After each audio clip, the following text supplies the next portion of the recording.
Welcome back again. So today I'm with thermometer type of graph.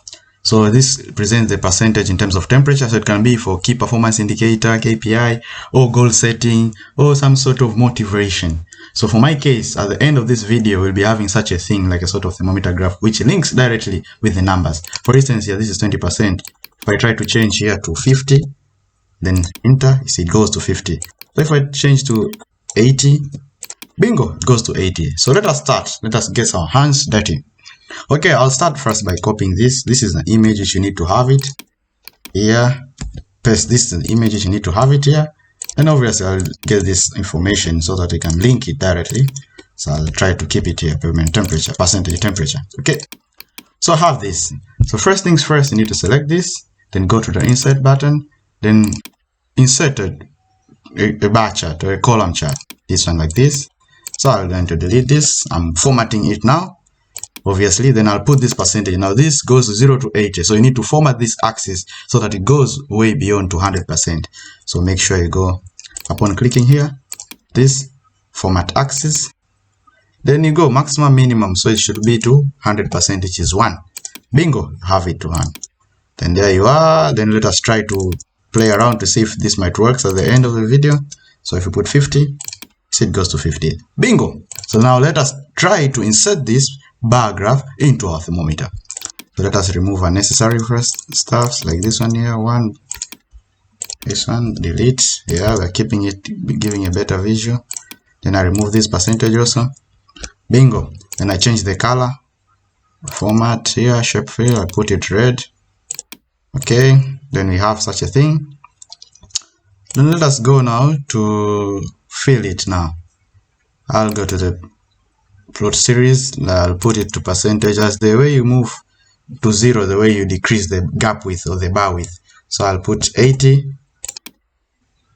Yes, there like that, 80. So try to put it this way here. Okay. Then we can start. Let us start our data from here. Then we need this cycle here. Good thing I have this cycle already. I'll copy this cycle and put this cycle here. I copy this cycle here, just put it here at the bottom, paste here. Okay, yes, like a thermometer. Then we need to put this graph, we send it to the back, the back of that image. So send it to the back, so like this. So now we need to make sure that it goes the space here, because this is the picture, so that means the gap width should be in this between here. So let us play with the gap width again. This one here, gap width again, plot area series in terms of percentage, yes. And here, that means the gap width, let us try to 100. We see what happens. See, it reduces. Okay, 150, yes. So let us hide it. 200. So it's a try and error. Bingo, we have hide it already. So let us try now to make it so that it can start at least somewhere there. Yeah, bingo, somewhere on 0.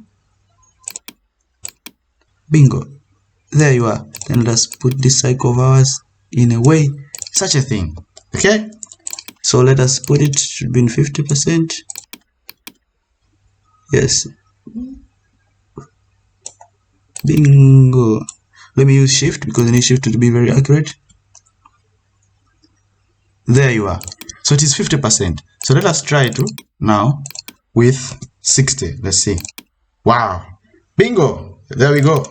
So mind you, the red color here appears. It can try to reduce the gap width here to 220 maybe.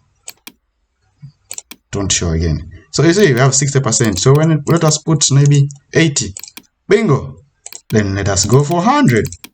Maybe the temperature is 100 or the goal setting is 100%. Wow. Voila. 0. Let us try. Let's try 10 first. Let's try 0. Goes there to 0. Bingo. We are done. So this is the way of doing it. So thank you for watching this video. We can create the thermometer graph as I've shown you earlier.